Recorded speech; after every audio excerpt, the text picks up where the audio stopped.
अब रसपान कीजिए आज की कथा का, जिसमें श्री महादेव जी भगवान कार्तिकेय जी अर्थात स्कंद भगवान से कहते हैं कि हे स्कंद, जो महापातकी और अति पातकी हैं अर्थात जो महापाप और उससे भी ज्यादा पाप करने वाले हैं, वे भी अग्नि तीर्थ में स्नान करने मात्र से ही पवित्र हो जाते हैं।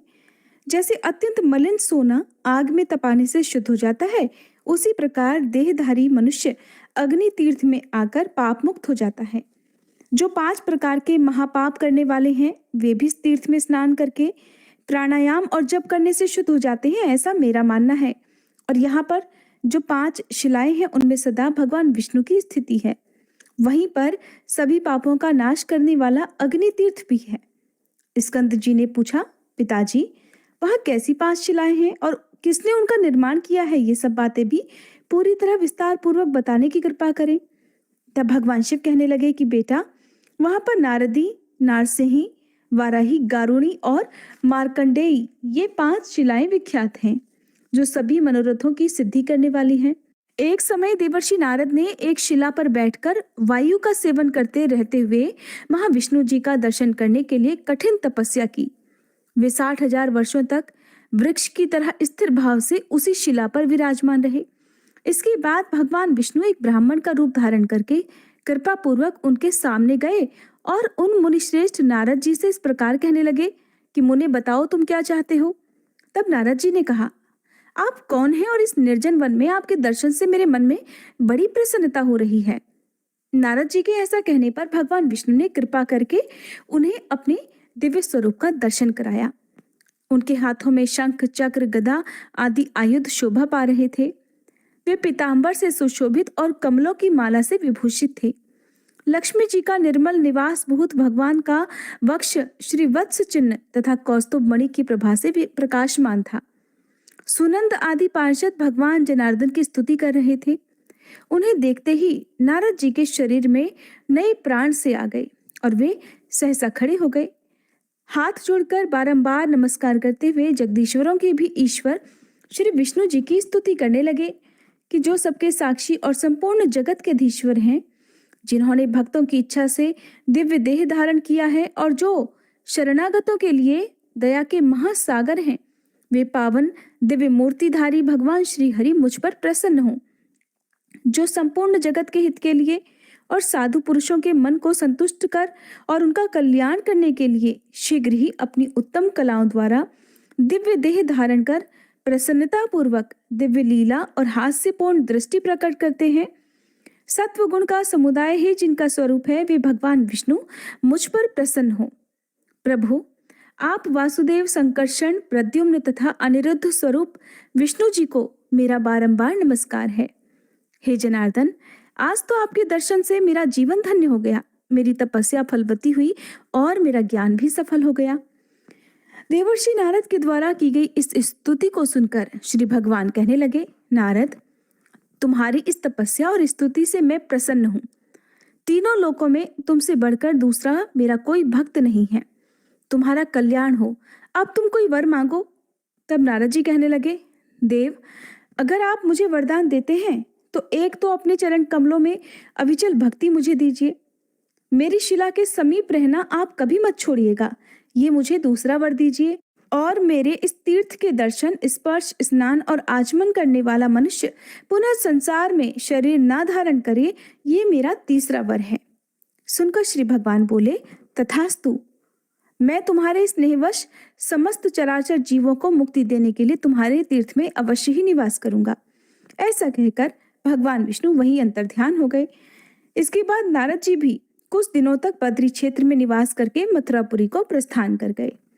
स्कंद जी ने कहा, प्रभु, अब मुझे मार्कंडेय शिला की महिमा भी बताइए। तब भगवान शिव कहने लगे कि पहले त्रेता युग के अंत में मार्कंडेय जी तीर्थ यात्रा का परिश्रम उठाते हुए मथुरा नगरी में आए। वहां उन्हें नारद जी का दर्शन हुआ। मार्कंडेय जी ने नारद जी का पूजन और फिर उन्हें प्रणाम किया।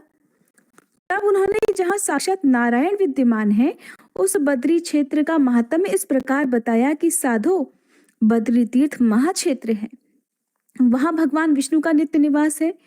तुम वहीं जाओ, वहां तुम्हें साक्षात श्री हरि का दर्शन होगा। ये सुनकर मार्कंडेय जी को बड़ा आश्चर्य हुआ। वे बद्रिकाश्रम में आए और वहां स्नान करके शिला पर बैठकर परम उत्तम अष्टाक्षर अर्थात ओम नमो नारायणाय इस मंत्र का जप करने लगे।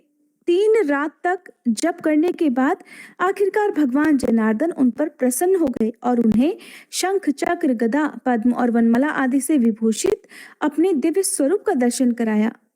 उन्हें देखकर मार्कंडेय जी अत्यंत तेजी से उठे और प्रणाम करके बड़ी प्रेम भरी गदगद वाणी में उनकी स्तुति करने लगे कि हे प्रभु, हे श्री हरि, इस अशाश्वत अर्थात क्षण भंगुर संसार में आपके युगल चरणारविंद ही सार हैं। संसारी मनुष्य का उद्धार कैसे हो? हे अच्युत, मैं आध्यात्मिक आदि तीनों तापों से अत्यंत थका हुआ हूँ। अनेक प्रकार के बढ़े हुए ज्ञान से ढका हुआ संसार रूपी कोहरे में भटक रहा हूँ। कृपया मेरा उद्धार कीजिए। हे करुणा सागर, अनेक प्रकार के योनि यंत्रों में दबकर निकलने से प्राप्त हुई गर्भवास जनित शारीरिक वेदना को मैं कितनी ही बार पा चुका हूँ। अब मेरी रक्षा कीजिए। जरा, मृत्यु और बाल्यावस्था आदि के दुखों से भरे हुए संसार में मैं बहुत पीड़ित हूँ। फिर भी इस दुख के समुद्र में मेरी सुख बुद्धि हो रही है। हे दया सिंधु, मेरी रक्षा कीजिए। हे प्रभु, कभी मैं कीट योनि में पड़ा, कभी स्वेदज जीव के रूप में जन्म लिया, कभी उद्भिज योनि में आया और कभी सौभाग्यवश मनुष्य शरीर को भी प्राप्त हुआ। सब योनियों में जन्म लेकर मैं बहुत विपत्ति भोग चुका हूँ।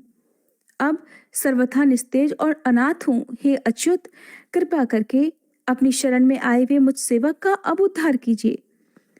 बुद्धिमान मार्कंडेय जी के द्वारा ऐसा कहने पर भगवान श्री विष्णु ने प्रसन्न होकर कहा, हे ब्रह्मर्षि, मुझसे कोई वर मांगो।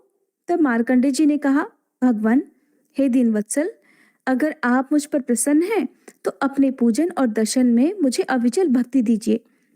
साथ ही मैं चाहता हूं कि इस शिला पर आपका निवास बराबर बना रहे। यही मेरे लिए सबसे बड़ा वर है। तब बहुत अच्छा कहकर भगवान विष्णु अंतर्ध्यान हो गए। इसके बाद मार्कंडेय जी अत्यंत प्रसन्न होकर अपने पिता के आश्रम में चले गए।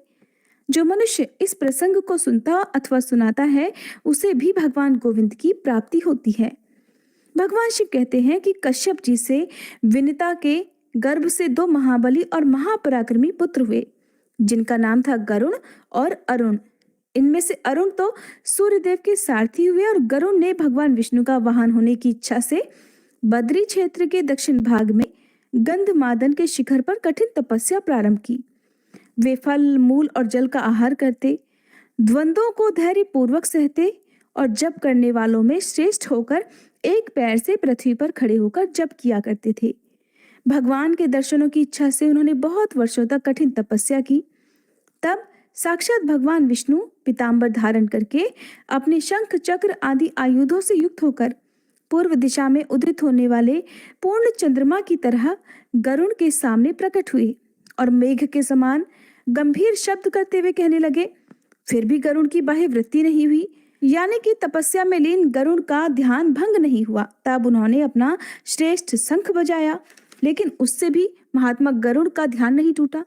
तब भगवान श्वास के साथ गरुड़ के ही भीतर प्रवेश करके उनमें बहिर्मुख वृत्ति पैदा करते हुए फिर से बाहर आकर प्रकट हो गए। उस समय भगवान विष्णु को अपने सामने देखकर गरुड़ निर्भय हो गए। उनके संपूर्ण शरीर में रोमांच हो आया और हाथ जोड़कर उन्होंने भगवान की स्तुति प्रारंभ कर दी कि हे भगवान, तीनों लोकों में निवास करने वाले देहधारियों का अंतःकरण आपका निवास स्थान है। आपकी जय हो। संसार की उत्पत्ति, स्थिति और संहार रूपी लीला विलास से विलासित जो आपकी ब्रह्मा, विष्णु और शिव रूपी त्रिविध मूर्ति है, उसकी कीर्तिमयी प्रभा से संपूर्ण जगत समुदाय प्रकाशित होता है। ठीक उसी प्रकार जैसे सूर्य अपनी किरणों से समस्त विश्व को प्रकाशित करते हैं, आप अपने भक्तजनों के हृदय कमल में भ्रमर की तरह शोभा पाते हैं। अपने ज्ञान में आई हुई संपूर्ण वेद विद्या से आपका मानस सदैव प्रकाशमान रहता है। जो मुनिजन आपके भक्त हैं, वे आपके चरणों की सदा वंदना किया करते हैं और आपके चरण नखों के प्रक्षालन से प्रकट हुई गंगा जी के जल से अपने को पवित्र करने वाले देवता और मुनि आपकी चरण रेणु को हृदय से प्रणाम करते हैं। महात्मा गरुड़ के इस प्रकार स्तुति करने पर भगवान विष्णु ने वहां त्रिपथ गामिनी गंगा जी को बुलाया। तब उस पर्वत के ऊपर साक्षात पंचमुखी गंगा जी प्रकट हुई। उन्हीं के जल से गरुड़ जी ने भगवान को पदार्घ दिया।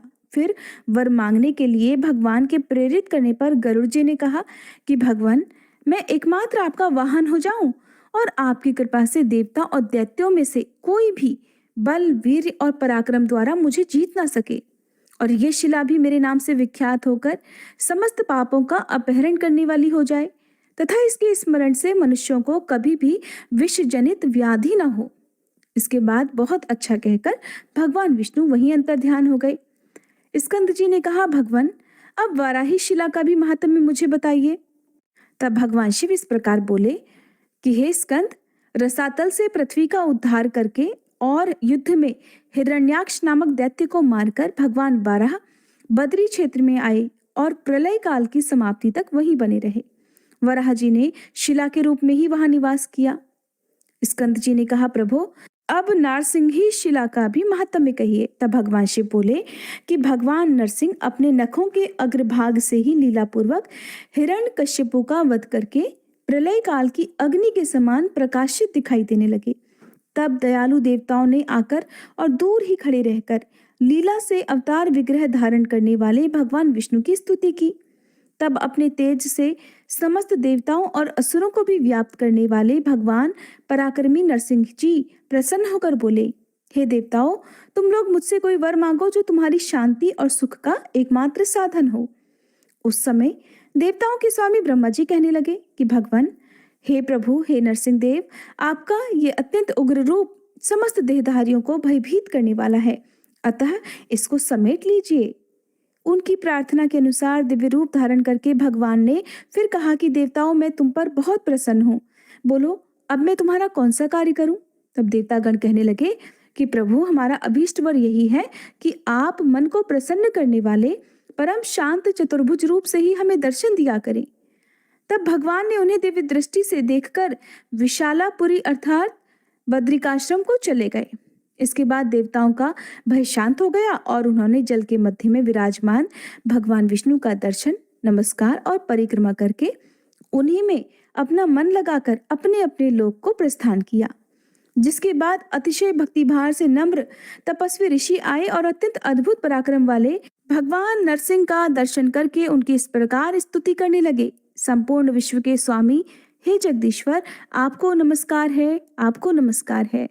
विश्व को अभय प्रदान करने वाले हे विश्वमूर्ते, आप कृपा के समुद्र हैं। आपके चरण कमल सेवन करने योग्य तीर्थ रूप हैं। हे लक्ष्मीपते, हम पर दया कीजिए। भक्त की इच्छा के अनुसार विचित्र शरीर धारण करने वाले हे विश्वमुख विश्वभावन, आप प्रसन्न होइए। तब भगवान नरसिंह ने प्रसन्न होकर ऋषियों से कहा कि हे ऋषियों, वर मांगो। ऋषि बोले, हे जगदीश्वर, अगर आप प्रसन्न हैं तो कृपा करके कभी भी इस बद्री क्षेत्र का त्याग ना करें, यही हमारा अभीष्ट वर है। तब भगवान ने तथास्तु कहकर उनकी प्रार्थना भी स्वीकार कर ली। इसके बाद सभी ऋषि अपने अपने आश्रम को चले गए और भगवान नरसिंह भी शिलारूप हो गए। जो 3 उपवास करके वहां भगवान नरसिंह के जप और ध्यान में तत्पर होता है, वह साक्षात नरसिंह रूपधारी भगवान का दर्शन पा लेता है। जो मनुष्य श्रद्धा पूर्वक इस प्रसंग को सुनता अथवा सुनाता है, वह सभी पापों से मुक्त होकर अंत में वैकुंठ लोक में निवास करता है। आज का अध्याय समाप्त हुआ। अगर आपको ये वीडियो पसंद आई हो तो वीडियो को लाइक करके, अगर अभी तक भी आपने हमारे चैनल को सब्सक्राइब नहीं किया है तो सब्सक्राइब करके बेल आइकन जरूर प्रेस कर लीजिएगा।